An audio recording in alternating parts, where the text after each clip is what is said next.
இன்றைக்கி நம்ம ஈஸியான சிம்பிள் ரெசிபி தாங்க பார்க்க போகிறோம். காலையில் மீந்து போன இட்லியில் ஒரு ஈவினிங் டைம் ஸ்நாக்ஸ் எப்படி பண்ணலான்னு பார்க்கலாம் வாங்க. பொடி இட்லி ஒரு சிம்பிளான ஈஸியான ரெசிபிங்க. டக்குன்னு 5 மினிட்ஸில் ரெடி பண்ணிடலாம். ஒரு கடாயில் கொஞ்சமாக ஒரு 2 ஸ்பூன் அளவுக்கு எண்ணெய் ஊற்றிக்கலாம். எண்ணெய் காஞ்ச உடனே கொஞ்சமாக கடுகு, நிறைய உளுந்து சேர்த்திக்கலாம்.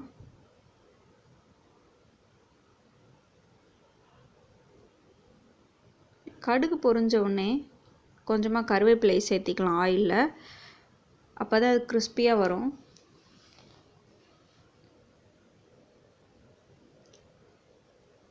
உளுந்து கொஞ்சம் பொன்னிறமாக ஆனோடனே நான் வீட்டிலையே செஞ்சுருக்க இட்லி பொடியை 2 ஸ்பூன் அளவுக்கு சேர்த்துக்கிறேன்.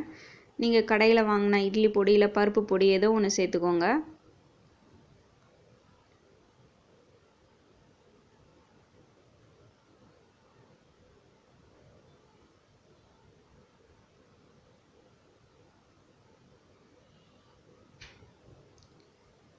மீந்து போன இட்லியை குட்டி குட்டியாக கட் பண்ணி வச்சுருக்கேன், அதையும் சேர்த்துக்கிறேன்.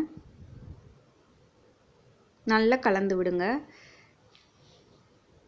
இட்லி நல்லா அப்சர்வ் பண்ணிக்கும் பொடியை, அதனால் நல்லா கலந்து விட்டுக்கோங்க.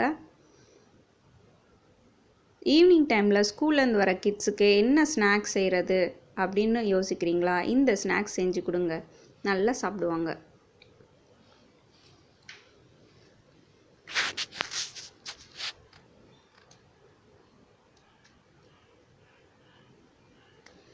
இப்படி நம்ம சட்டியில் வறுக்கும்போது அந்த இட்லியில் இருக்கிற ஈரத்தன்மையெல்லாம் அப்சர்வ் ஆகிட்டு நல்ல ஒரு டேஸ்ட்டு தரும் இட்லி.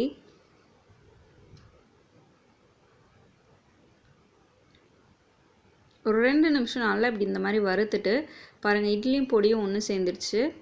ஸோ இப்போ மேலே கொஞ்சம் பொடியை தூவி அப்படியே சர்வ் பண்ணிங்கன்னா பசங்க சூப்பராக சாப்பிடுவாங்க, வேண்டானே சொல்ல மாட்டாங்க. நீங்களும் ட்ரை பண்ணி பார்த்துட்டு எப்படி இருக்குன்னு சொல்லுங்கள்.